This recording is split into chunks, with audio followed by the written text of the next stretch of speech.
Hello everyone, this is me Ayushi and I welcome you to Scoreshala. Well, elasticity of demand के बारे में हम बात कर रहे हैं. इसके अंदर अपन ने सबसे पहला जो हमारा मेथड होता है परसेंटेज मेथड, इसके बारे में भी हमने बात करी थी. ठीक है, इसका फॉर्मूला हमने देखा था, डेरिवेशन हमने देखा था. उसके बाद में अपन ने 5 सिचुएशंस देखी थी जिसके अंदर अपन ने इलास्टिसिटी ऑफ डिमांड कर्व को समझा था. राइट, आज अपन कुछ ऐसे फैक्टर्स की बात करने वाले हैं जो कि किस तरीके से इलास्टिसिटी ऑफ डिमांड को इफेक्ट करता है. तो हमारा टॉपिक कुल मिलाकर के यही है आज का, factors affecting price elasticity of demand. अब बहुत से ऐसे फैक्टर्स होते हैं जो कि इस प्राइस इलास्टिसिटी जो डिमांड की होती है इसको इफेक्ट करते हैं. जैसे कि अब अपन कोई भी गुड अगर यूज करते हैं तो उस गुड का नेचर किस तरीके का होता है. क्या वो गुड नेसेसरी गुड है, क्या वो गुड जॉइंटली गुड है, क्या वो गुड जो हम यूज कर रहे हैं वो इतना नेसेसरी नहीं है. मतलब उस गुड का इन ऑल नेचर किस तरीके का है वो उस पे डिपेंड करता है कि हम उसको कितना डिमांड कर रहे हैं, है ना. और उस पर्टिकुलर गुड की प्राइस में थोड़ा सा भी वेरिएशन होने से हमारी जो क्वांटिटी डिमांडेड है उसमें क्या चेंज होगा. ठीक है, तो सबसे पहले अपन गुड के बारे में बात करेंगे, उसके बाद में अपन सब्स्टिट्यूट की बात करेंगे कि अगर कोई गुड ऐसा है जिसके सब्स्टिट्यूट है तो उसका क्या इफेक्ट पड़ेगा. फिर मल्टी यूज वाले गुड्स की हम बात करने वाले हैं. फिर उसके बाद में पोस्टपोनमेंट जो होते हैं गुड्स का, उसके बारे में हम बात करने वाले हैं कि भाई अगर कोई गुड ऐसा है जो कि उसका नेचर थोड़ा सा ऐसा है जो पोस्टपोन किया जाता है तो उसकी इलास्टिसिटी क्या रहती है. फिर बाद में हम इनकम की बात करने वाले हैं कि अगर जो बायर है उसकी इनकम में अगर वेरिएशन होता है तब गुड्स की इलास्टिसिटी क्या रहती है. हैबिट के बारे में हम बात कर रहे हैं. ठीक है, सो इन ऑल अपन ये सारे पॉइंट्स यहाँ पे डिस्कस करने वाले हैं एक एक करके. तो सबसे पहले क्योंकि अपन ने गुड्स की बात करी थी तो हमारा जो पहला पॉइंट है वो गुड्स से ही रिलेटेड है. ओके, सो हमारे पास में क्या होता है, एक कैटेगरी होती है ऑर्डिनरी गुड्स. ठीक है, सो ऑर्डिनरी गुड्स जैसे कि मान लो अपन के पास में यहाँ पे एग्जाम्पल भी आपको दिख रहा होगा, सॉल्ट है, कैरोसिन है, मैच बॉक्स है. ठीक है, ये सारे गुड्स कैसे होते हैं, ऑर्डिनरी गुड्स होते हैं. अब इनका क्या इफेक्ट पड़ता है. सबसे पहले ऑर्डिनरी या फिर नेसेसरीज गुड्स के हम अज्यूम कर लेते हैं, जैसे सॉल्ट है, कैरोसिन ऑयल है, मैच बॉक्स है. ये कैसे होते हैं, ये इनइलास्टिक डिमांड, इनकी डिमांड कैसी होती है, इनइलास्टिक. अब देखो इलास्टिक और इनइलास्टिक डिमांड के बारे में अपन ने पढ़ा था. इनइलास्टिक का कर्व कैसा होता है, ऐसा, है ना. इसका मतलब क्या है कि भले ही चाहे प्राइस ये हो, चाहे प्राइस ये हो या चाहे प्राइस ये हो, ठीक है, 2, 4, 8 चाहे कुछ भी प्राइस हो, अगर हम ये क्वांटिटी यूज कर रहे हैं तो हम इस पे ही फिक्स रहेंगे. अगर प्राइस 2 रुपीज है किसी मैच बॉक्स की तब हम यही क्वांटिटी यूज करेंगे. अगर प्राइस बढ़ गई तब भी हम यही क्वांटिटी यूज करेंगे. अगर प्राइस और बढ़ गई तब भी हम यही क्वांटिटी यूज करेंगे. और यहाँ पे अगर इनिशियली 8 रुपए प्राइस है किसी मैच बॉक्स की और वो कम होते होते 2 रुपीज हो गई है, तब भी हम ऐसा नहीं है कि हम बहुत सारी मैचेस यूज करने लग जाएंगे, नहीं. जो नेसेसरी के गुड्स होते हैं, जो ऑर्डिनरी गुड्स होते हैं, उनका जो डिमांड कर्व होता है या फिर उनकी जो इलास्टिसिटी होती है वो किस टाइप की होती है, इनइलास्टिक होती है. ओके, सो अब आपको इस चीज को ध्यान रखना है. आगे देखते हैं लग्जरियस गुड. देखो लग्जरियस गुड कौन से गुड्स होते हैं, सबसे पहले ये समझो, जैसे एयर कंडीशनर हो गया, है ना, कॉस्टली फर्नीचर हो गए. मतलब वो सारे गुड्स जो कि कहीं ना कहीं आपको लग्जरी देते हैं, है ना, जो कि एक्सपेंसिव होते हैं. इनका जो डिमांड होता है वो किस तरीके का होता है, वो इलास्टिक होता है. अब देखो अपन ने एक ना ऐसा कर्व पढ़ा था. ठीक है, इसका मतलब क्या है कि थोड़ा बहुत भी प्राइस में अगर चेंज होता है तो उससे मतलब जो हमारी क्वांटिटी डिमांड है वो इन्फिनाइट तक चेंज हो जाती है. ठीक है, या तो अगर प्राइस थोड़ी बहुत भी बढ़ गई तो आपका जो क्वांटिटी डिमांडेड है वो 0 हो जाएगा या फिर इन्फिनाइट हो जाएगा, है ना. ये अपन ने पढ़ा था. तो देखो लग्जरियस गुड के अंदर क्या होता है कि अपन को पता है गर्मियों के दिनों में हमें सबसे ज्यादा डिमांड किसकी होती है, जो एयर कंडीशनर्स होते हैं, एसी होती है, उनकी होती है. ठीक है, अगर हमें पता लगता है कि भाई जो एयर कंडीशनर है उसकी जो प्राइसेस हैं वो 10,000 रुपए कम हो चुकी हैं, तो हम क्या करेंगे, फटाफट से उसकी डिमांड करेंगे, मतलब फटाफट हम उसको खरीदेंगे, है ना. वैसे ही कोई ब्रांडेड जैसे क्लोथ्स होते हैं, किसी ब्रांड में जैसे हमें पता लगता है कि भाई 50% ऑफ है या 80% ऑफ है, हम क्या करते हैं, हम सबसे पहले जाते हैं और जहाँ पे भी सेल लगी है हम मतलब वहां पे अपना अच्छा खासा खर्चा कर लेते हैं. ठीक है, ये गुड्स वो गुड्स होते हैं जिसमें प्राइस में थोड़ा बहुत भी चेंज होने से हमारी जो डिमांड है उसके अंदर काफी चेंज देखने को मिलता है। ठीक है, सो ये गुड्स किस टाइप के गुड्स होते हैं? ये होते हैं, मतलब ये जो गुड्स होते हैं इनकी डिमांड कैसी होती है? इलास्टिक डिमांड होती है। ठीक है, अब यहाँ पे देखो, जैसे एयर कंडीशनर का अपन ने एग्जाम्पल लिया, यहाँ पे अपन फैशनेबल क्लोथ्स का एग्जाम्पल ले सकते हैं। ओके, फिर आगे अपन बात करते हैं जॉइंटली डिमांड गुड्स। अब देखो, जॉइंटली डिमांड गुड्स वो गुड्स होते हैं जो कि साथ में यूज लिए जाते हैं, जैसे pen and ink, okay, bread and butter. Okay, आप इनको एक तरीके से जैसे जो अपने कॉम्प्लीमेंट्री गुड्स होते हैं, इनको अपन जॉइंटली गुड्स के तौर पे भी देख सकते हैं। अब इनका जो डिमांड कर्व होता है वो कैसा होता है? वो मॉडरेट इलास्टिसिटी ऑफ डिमांड। ठीक है, so it shows moderate elasticity of demand, यानी कि इसके अंदर इतना वेरिएशन देखने को नहीं मिलता है। अगर सपोज बटर की प्राइसेस अगर बढ़ गई बहुत ज्यादा, तो उससे ब्रेड के डिमांड पे कहीं कोई इफेक्ट नहीं पड़ेगा। ठीक है, so for example, rise in price of butter will not substantially reduce its demand. अगर बटर की प्राइस बढ़ गई तो उसकी डिमांड पे कहीं कोई इफेक्ट नहीं पड़ेगा। If the demand for bread has not decreased, ठीक है, अगर ब्रेड की डिमांड डिक्रीज नहीं हुई है तो भले बटर की प्राइस कितनी भी बढ़ जाए, हम उसे यूज करेंगे क्योंकि हम ब्रेड बटर के साथ में ही खाते हैं। ठीक है, तो जब तक ब्रेड की डिमांड पे कोई इफेक्ट नहीं पड़ा है तो हम यही अज्यूम करेंगे कि बटर की प्राइस जो है वो चाहे बढ़ जाए कोई दिक्कत नहीं है, हम तब भी इनको साथ में ही यूज करेंगे। ठीक है, सो इसका भी जो कर्व बनेगा वो कुछ इस तरीके का बनेगा। फिर उसके बाद में हमारे पास में जो नेक्स्ट है that is availability of substitutes. So अभी तक अपन ने तीनों गुड्स के बारे में बात कर ली है, अब सब्स्टिट्यूट की बात करते हैं। देखो, सब्स्टिट्यूट गुड्स कौन से गुड्स होते हैं, ये अपन ने बहुत बार बात करी है, एक बार फिर अब यहाँ पे अपन एक बार रिवाइज करते हैं सब्स्टिट्यूट गुड्स को। सो ये वो गुड्स होते हैं बेसिकली जो कि एक दूसरे की जगह पे यूज लिए जा सकते हैं, है ना। जैसे अगर सपोज करो कि अगर टी की प्राइसेस बहुत ज्यादा बढ़ गई तो जो लोग चाय के शौकीन हैं वो किस पे स्विच कर जाएंगे? वो कॉफी पे स्विच कर जाएंगे। ठीक है, सो एक गुड की प्राइस के बढ़ने से क्या हुआ है कि जो दूसरा गुड है उसकी डिमांड बढ़ चुकी है। ठीक है, तो सब्स्टिट्यूट गुड्स के अंदर क्या होता है, इनका जो डिमांड होती है ये कैसी होती है? वो इलास्टिक होती है। ठीक है, इनकी जो डिमांड होती है वो मेयर इलास्टिक होती है। जैसे अगर थोड़ी सी भी प्राइस में ऊपर नीचे होता है तो क्या होता है, जो कंज्यूमर है जो वो दूसरे प्रोडक्ट पे स्विच कर जाता है। So close substitute like T and coffee is relatively mayor elastic because when price of such good rises, अगर एक गुड की प्राइस बढ़ती है, the consumer have an option to shift on its substitute। तो consumer के पास में option होता है कि चलो कोई बात नहीं, चाय की प्राइस बढ़ गई है तो बढ़ने दो, कोई बात नहीं, हमारे पास में दूसरा ऑप्शन है।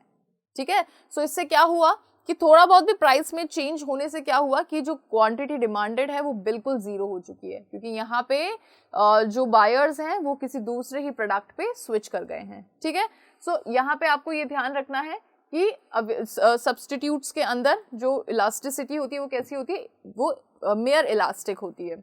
Okay, next.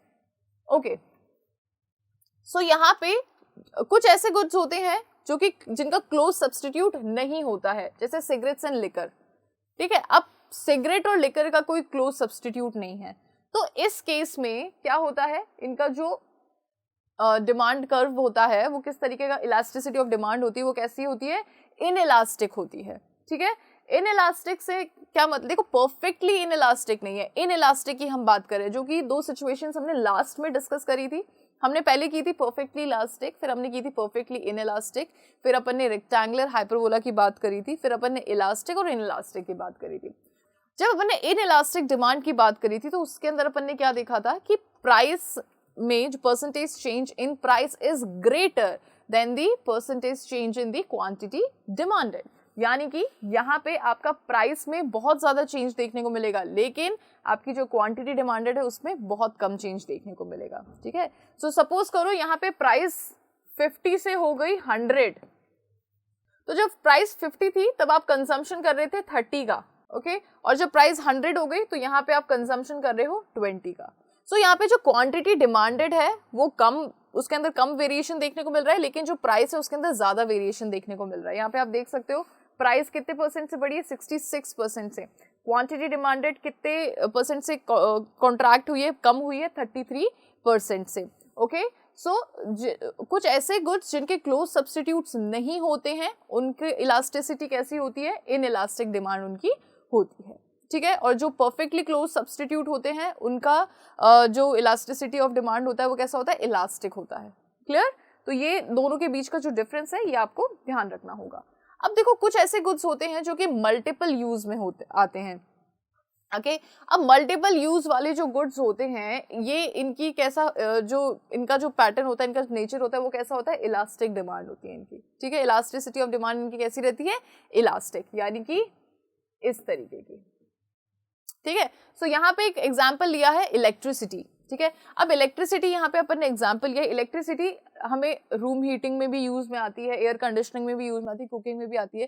तो मतलब इलेक्ट्रिसिटी का आज कितना यूज है, मल्टीपल यूज है, ठीक है, ये अपन समझ रहे हैं। अब थोड़ा बहुत भी अगर इसकी प्राइस में चेंज हुआ, अगर इलेक्ट्रिसिटी की प्राइस बढ़ गई तो हम क्या करेंगे, हम एसी कम कर देंगे चलाना, हम रूम हीटर जो अगर सर्दियों में चला रहे तो उसे चलाना कम कर देंगे, हम सिर्फ इसको एक ही चीज में यूज लेंगे, ठीक है। सो यहाँ पे हम क्या करें, जो क्वांटिटी डिमांड हम करते थे पहले उसको हम कम करके हो सकता है 0 पे ले आए या फिर हो सकता है 1 पे रहने दें, ठीक है। सो थोड़ा सा प्राइस में वेरिएशन से जो मल्टीपल यूज वाले जो प्रोडक्ट्स होते हैं उनकी इलास्टिसिटी ऑफ डिमांड कैसी रह जाती है, इलास्टिक रह जाती है, ठीक है। बहुत से ऐसे प्रोडक्ट है मल्टीपल यूज, जैसे मिल्क है, ठीक है। सो मिल्क की प्राइस बढ़ते से ही क्या होता है कि हम सिर्फ या तो उसको जो जैसे उसका कर्ड नहीं बना के सिर्फ उसको डायरेक्ट कंज्यूम करने के लिए पर्पस से ही हम यूज करेंगे, या फिर जो मिल्क से और कोई मिठाई विठाई बनती है तो हम वो उस तरीके से यूज में नहीं लेंगे, सिर्फ मिल्क हम पीने के पर्पस से यूज में लेंगे, ठीक है। सो यहाँ पे हमने क्या किया कि जो बाकी सारे पर्पस हैं, जो बाकी सारे पर्पस में जो डिमांड क्रिएट होती है उस डिमांड को हमने एलिमिनेट कर दिया, ठीक है। और क्वांटिटी डिमांडेड यहाँ पे सिर्फ कहाँ तक रह गई कि अपन उसको पीने के पर्पस में ले रहे हैं, ओके। सो ये था आपका multiple uses. If the price of electricity increases, अगर इलेक्ट्रिसिटी की प्राइस इंक्रीज होती है, इट्स यूज में बी रेस्ट्रिक्टेड, उसका जो यूज है उसको रेस्ट्रिक्ट कर दिया जाएगा only to important purpose like lighting, ठीक है। और वहीं अगर जो लाइट है इसकी प्राइस कम हो गई तो हम क्या करेंगे, फिर हम मतलब बहुत ज्यादा लाइट्स को यूज में लेंगे, ठीक है। जहां पे हमें जरूरत नहीं भी है वहां पे भी हम इसको यूज में लेंगे, तो इसकी जो क्वांटिटी डिमांडेड है वो इनफाइनाइट हो जाएगी। फिर अपन इसको मतलब फिर इसको अपन कह सकते हैं कि अपन काउंट भी नहीं कर पाएंगे, इनफाइनाइट। फिर अपन केयर ही नहीं करेंगे इस चीज की कि ठीक है जिस रूम में है वहां की भी लाइट लग रही है, जिस रूम में नहीं है वहां की भी लाइट लगा रहे हैं, फिर वो वाली सिचुएशन हो जाएगी, ठीक है।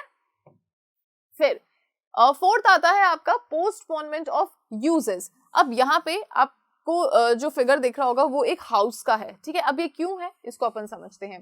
तो देखो, consumption of postponed goods is equals to elastic. अब पोस्टपोन्ड गुड्स जो होते हैं उनको हम कंज्यूम कर रहे हैं, इसके अंदर कैसी इलास्टिसिटी है, इलास्टिक, ठीक है। Elasticity of demand is elastic over here. कैसे कि जैसे मान लो अपन ने एक रेजिडेंशियल हाउस है ना। अब यहाँ पे एक एग्जांपल दिया है कि people lower their demand for residential homes when interest rate on the loans are high. जब इस घर पे जो इंटरेस्ट रेट्स हैं अगर वो हाई हो जाएगी तो लोग इसकी डिमांड को कम कर देंगे, ठीक है। तो मतलब इसकी जो प्राइस है, इंटरेस्ट रेट जो है इसकी, अगर वो थोड़ा बहुत भी उसमें ऊपर नीचे हुआ तो इसकी जो डिमांड है लोग उसको कम कर देंगे, ओके। सो यही है आपका postponement of use. Clear? Next is income level of the buyer. अब देखो, income level of the buyer के अंदर अपन दो चीजें पढ़ते हैं। देखो, एक होता है कि किसी की इनकम ज्यादा होती है और एक कैटेगरी होती है जिनकी इनकम कम होती है। अब जिनकी इनकम ज्यादा होती है तो उनका कैसा रहेगा, उनका जो इलास्टिसिटी ऑफ डिमांड है वो लो रहेगी इधर, ठीक है। इलास्टिसिटी ऑफ डिमांड यहाँ पे कैसी रहेगी, लो रहेगी। So buyers with high level of income will not care for the price, क्योंकि वो प्राइस की केयर करेंगे ही नहीं, है ना। उनको सिर्फ ठीक है चीज पसंद आ गई तो they will buy it, okay. So यहाँ पे elasticity of demand is low. Example, demand for luxury cars by multibillionaire. अब जो व्यक्ति ऐसा है जिसके पास में खरबों रुपए है तो उनके लिए तो मतलब कोई अच्छी सी लग्जरी कार तो उनके लिए क्या मायने रखती है, कुछ नहीं, बस ठीक है नॉर्मल गाड़ियां जैसी होती हैं वैसे उन्होंने खरीद ली, ठीक है। सो यहाँ पे इलास्टिसिटी ऑफ डिमांड कैसी रहती है, लो रहती है, ओके। फिर हमारे पास में जो दूसरा केस है उसके अंदर होता है कि जब किसी बायर की इनकम बहुत कम होती है, ठीक है। तो वो बायर की इनकम कम होने का मतलब क्या है कि वो हर चीज में जो खर्चा कर रहा है वो बहुत सोच समझ के करेगा, ठीक है। बहुत जगह अपने खर्चों को कट करता होगा, ठीक है, खाने में कम खाता होगा, पहनने में पुराने कपड़े पहन लेता होगा, गाड़ी होगी नहीं, साइकिल पे जाता होगा, तो अपनी कॉस्ट को वो कहीं ना कहीं कट करता है, ठीक है, जिसकी इनकम कम होती है। तो यहाँ पे हम ये चीज कह सकते हैं कि इधर जो इलास्टिसिटी है डिमांड की वो काफी ज्यादा हाई होती है। Okay, elasticity of demand over here is very high. So यहाँ पे आपका जो डिमांड इलास्टिसिटी ऑफ डिमांड है वो कुछ इस तरीके का होगा, और यहाँ पे हो सकता है आपका इस तरीके का होगा कि आपको आउटपुट मतलब जो आपको जो खरीदना है वो खरीदना है, भले प्राइस चाहे कुछ भी हो, आपको उससे मतलब नहीं है, ठीक है। और यहाँ पे गरीब व्यक्ति के लिए तो थोड़ा बहुत भी प्राइस में चेंज होने से उसके आउटपुट, उसकी क्वांटिटी डिमांडेड में बहुत ज्यादा फर्क पड़ जाता है। अगर 10-20 रुपए भी ऊपर नीचे होती है तो लोग वो कंज्यूम करना ही बंद कर देते हैं जिनकी इनकम कम होती है, right. So example, demand for small cars by middle class people in India. अब मिडिल क्लास लोगों के लिए तो छोटी गाड़ी भी बहुत बड़ी, मतलब अपने आप में वो बहुत बड़ी अचीवमेंट होता है जो मिडिल क्लास व्यक्ति होता है उसके लिए, है ना। सो ये डिफरेंस होता है।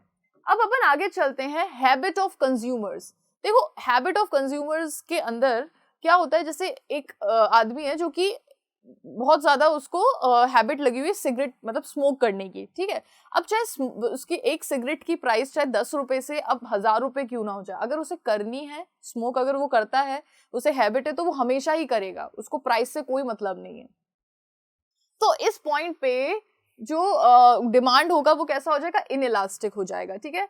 चाहे प्राइस उसकी 10 रुपए हो, चाहे 1000 रुपए हो जाएगी, चाहे 5000 रुपए हो जाएगी, अगर वो हैबिचुअल है स्मोकिंग का तो वो स्मोकिंग करेगा ही करेगा। तो और इस टाइप का जो आपका डिमांड बनता है वो कौन सा कहलाता है, inelastic demand. Okay, so cigarettes and liquor are the example. So demand for cigarettes and liquor does not reduce even when these goods are highly taxed. जो जैसे आप यहाँ पे देख पा रहे होगे कि यहाँ पे ये हाथ में दारू लेकर के इतना खुश है, ठीक है। सो ये खुशी किस बात की है, ये खुशी इस चीज की है, इसको बिल्कुल भी दुख नहीं है कि यहाँ पे जो इसके हाथ में लेकर है उसकी प्राइस कितनी ज्यादा होगी, ठीक है, नहीं। इसको क्योंकि यहाँ पे कंजम्पशन करना था इसका और इसने ये कंज्यूम कर ली है, इसलिए ये ज्यादा खुश है, इसको प्राइस से कहीं कोई लेना देना नहीं है, ठीक है। और इसी वजह से हम यहाँ पे कह रहे हैं कि जो हमारा हैबिट होती है, ठीक है, जो कंज्यूमर्स की हैबिट होती है उसका प्राइस से कहीं कोई रिलेशन नहीं होता है, ठीक है। जो व्यक्ति हैबिचुअल है वो चाहे कितना भी महंगा क्यों ना हो नशा, वो उसको कंज्यूम करेगा ही करेगा, राइट। सो यहाँ पे यही चीज है कि demand for cigarettes and liquor does not reduce even when these goods are highly taxed. भले कितना भी टैक्स लग जाए, भले कितनी भी प्राइसेस इसकी बढ़ जाए, अगर उसको डिमांड है उस पर्टिकुलर गुड की तो वो उसको कंज्यूम करेगा। Clear? Okay, next is proportion of income spent on commodity. अब हमारी इनकम का बहुत सा ऐसा प्रोपोर्शन होता है जो कि हम सेविंग में यूज करते हैं, हमारी इनकम का कुछ ऐसा प्रोपोर्शन होता है जो कि हम नेसेसिटीज वाले गुड पे यूज करते हैं, बहुत से मतलब हमारी इनकम का कुछ ऐसा प्रोपोर्शन होता है जो कि हम लग्जरियस गुड पे हम स्पेंड करते हैं, राइट। अब देखो, जो काफी बार क्या होता है कि हमारी इनकम का स्मॉल पोर्शन हम किस पे मतलब ऐसे गुड्स पे हम स्पेंड करते हैं जो कि इनइलास्टिक, जिनकी डिमांड कैसी होती है, इनइलास्टिक, ठीक है। अब जैसे भले पेस्ट की जो प्राइस है वो एक टूथपेस्ट की प्राइस भले 500 रुपीज हो जाए, पर हम उसको ऐसा तो नहीं कि हम ब्रश करना छोड़ देंगे, ऐसा तो कभी नहीं हो सकता, ठीक है। भले ही एक न्यूज़पेपर की जो प्राइस है वो 50 रुपीज हो जाए, फिर क्या हम न्यूज़पेपर पढ़ना छोड़ देंगे, ऐसा भी नहीं हो सकता, ठीक है। सो ये सारी कुछ ऐसे प्रोडक्ट्स होते हैं, ये सारी कुछ ऐसे गुड्स होते हैं जो कि कहीं ना कहीं आप देखोगे कि इनका जो डिमांड होती है वो इनइलास्टिक होती है। टूथपेस्ट तो हमें करना ही है रोज, ठीक है, इससे इसकी प्राइस से कोई मतलब नहीं है, भले ही प्राइस चाहे कितनी भी हाई हो जाए, हम लोग बिना ऐसे ब्रश करके अगर बिना ब्रश करे अगर बाहर निकलेंगे तो मतलब क्या ही होगा, है ना। तो ये चीज तो पॉसिबल ही नहीं है। ओके, सो यहाँ पे यही बोला है, goods on which consumer spend a small portion of the income will have an inelastic demand. अब ऐसा भी नहीं है कि जो कंज्यूमर्स है वो अपनी इनकम का बहुत ज्यादा पोर्शन इन गुड्स पे यूज करते हैं, ऐसा भी नहीं है, मतलब स्मॉल पोर्शन यूज करते हैं, लेकिन फिर भी इनकी जो डिमांड है वो कैसी है, वो इनइलास्टिक है। ओके, ऑलराइट, फिर goods on which the consumer spend a large portion. अब बहुत से ऐसे गुड्स होते हैं जिसपे कंज्यूमर अपनी इनकम का लार्ज पोर्शन स्पेंड करता है, जैसे गाड़ी पे, कपड़ों पे, ठीक है। इनकी जो इलास्टिसिटी ऑफ डिमांड होती है वो कैसी होती है, इलास्टिक होती है, ठीक है। थोड़ा बहुत भी चेंज, अभी अपन ने इससे पहले भी थोड़ी सी देर पहले भी एक पॉइंट में अपन ने बात करी थी, ठीक है। जैसे अगर गाड़ियों की प्राइस अगर थोड़ी बहुत भी नीचे होती है तो अपन क्या करते हैं, फटाफट से गाड़ी बुक कराते हैं, ठीक है। बहुत से लोग तो यही वेट करते हैं कि कैसे बस जैसे तैसे थोड़ी सी 1-2 लाख रुपए कम हो और हम फट से बुक करा दें, ठीक है। सो इसीलिए यहाँ पे इन गुड्स का डिमांड कैसी होती है, इलास्टिक डिमांड होती है। क्लियर, आगे बढ़ते हैं। ओके, फिर आता है प्राइस लेवल। सो देखो, elasticity of demand will be high at higher level of the price of a commodity and low at the lower level of the price. देखो, जब लो लेवल ऑफ प्राइस होगी किसी भी commodity की price जब लो होगी तो उसकी इलास्टिसिटी भी लो रहेगी। जब किसी कमोडिटी की प्राइस जो है वो हाई होगी तो उसकी इलास्टिसिटी भी हाई होगी, ठीक है। Next is time period. So demand is inelastic in short period. Short period के दौरान हमेशा डिमांड कैसी रहती है, इनइलास्टिक रहती है, ठीक है। शॉर्ट पीरियड के दौरान डिमांड हमेशा इनइलास्टिक रहती है और लॉन्ग पीरियड के दौरान हमेशा जो डिमांड है आपकी वो कैसी रहती है, इलास्टिक रहती है। ये आपको हमेशा ध्यान रखना है क्योंकि ये जो एक सेंटेंस है ये आपके इकोनॉमिक्स में आगे बहुत जगह काम में आएगा, ठीक है। कि भाई आपकी जो डिमांड है वो शॉर्ट रन में किस तरीके से रहती है, शॉर्ट पीरियड में किस टाइप की रहती है और लॉन्ग रन या लॉन्ग पीरियड में किस टाइप की रहती है। तो शॉर्ट रन में तो रहती है आपकी इनइलास्टिक एंड इलास्टिक रहती है in long run. Okay, well जब अपन प्रोडक्शन के बारे में ज्यादा पढ़ते हैं ना तब इन चीजों का ज्यादा यूज आता है, demand, elasticity of demand, elasticity of supply. Okay, so अब ऐसा इसलिए है because long period is long enough for consumers to change his consumption habits. क्योंकि लॉन्ग पीरियड अच्छा खासा पीरियड होता है और इसमें कंज्यूमर जो है वो अपने कंजम्पशन हैबिट को चेंज कर सकता है। ओके, और कंजम्पशन हैबिट को चेंज करने का मतलब क्या है कि वो कहीं ना कहीं, मतलब ऐसा नहीं है कि जैसे अब अपन ने हैबिट वाली चीज देखी थी कि चाहे प्राइस कुछ भी हो उसे यूज करना है, नहीं, ये चलो शॉर्ट पीरियड में we can assume this. Long period में क्या होता है कि व्यक्ति क्या करेगा कि अपने अंदर थोड़ा सुधार करेगा, है ना। फिर वो उसको पैसों की भी वैल्यू होने लगेगी कि भाई मैं ये दारू पीता हूँ, ये इतनी महंगी है तो मैं ना पीऊं, इस अमाउंट ऑफ मनी को मैं कहीं और इन्वेस्ट करूं या कुछ करूं। तो लॉन्ग पीरियड में वो खुद को एनालाइज करता है, खुद को समझता है, खुद की हैबिट्स को वो सुधारने लगता है। तो लॉन्ग पीरियड में मोस्टली आपका जो डिमांड होता है वो इस तरीके का होता है, ठीक है। थोड़ा बहुत भी चेंज और यहाँ पे मतलब थोड़ा बहुत भी प्राइस में चेंज और आपकी क्वांटिटी डिमांडेड या तो बिल्कुल खत्म हो जाएगी, है ना, जो नशा है वो या तो बिल्कुल खत्म हो जाएगा या फिर वो इन्फिनाइट हो जाएगा, ठीक है। सो लॉन्ग पीरियड के अंदर आपका डिमांड कर्व इलास्टिक रहता है, शॉर्ट पीरियड के अंदर आपका जो डिमांड कर्व है वो इनइलास्टिक रहता है। सो हायर इलास्टिसिटी किस किस में रहती है, गुड्स विथ मल्टीपल यूजेस, ऐसे गुड्स जिनके मल्टीपल यूजेस हैं और ऐसे गुड्स जिनकी प्राइसेस हाई हैं, large number of close substitute, और ऐसे गुड्स जिनके क्लोज सब्स्टिट्यूट ज्यादा हैं उनकी इलास्टिसिटी हायर रहती है। क्लियर, सो ये सारे के सारे फैक्टर्स थे। एक बार आपको बस ये चीज समझने की जरूरत है कि इलास्टिक डिमांड क्या होता है और इनइलास्टिक डिमांड क्या होता है। इन दोनों के बीच का अगर आप डिफरेंस समझ लोगे तो उसके बाद में ये सारे फैक्टर्स आप अपने आप लॉजिक लगा के आप इन सारे फैक्टर्स को समझ पाओगे। ओके, तो ये सारे फैक्टर्स थे आपके जो कि इलास्टिसिटी ऑफ डिमांड को इफेक्ट करते हैं इन सम और the other way. I hope ये सारे फैक्टर्स आपको अच्छे से समझ में आए होंगे। अगर ये वीडियो आपको अच्छा लगा है तो इस वीडियो को लाइक करें, चैनल को सब्सक्राइब करें, इस वीडियो को शेयर भी कर सकते हैं अपने फ्रेंड्स के साथ में, and do not forget to press the bell icon. Thank you so much.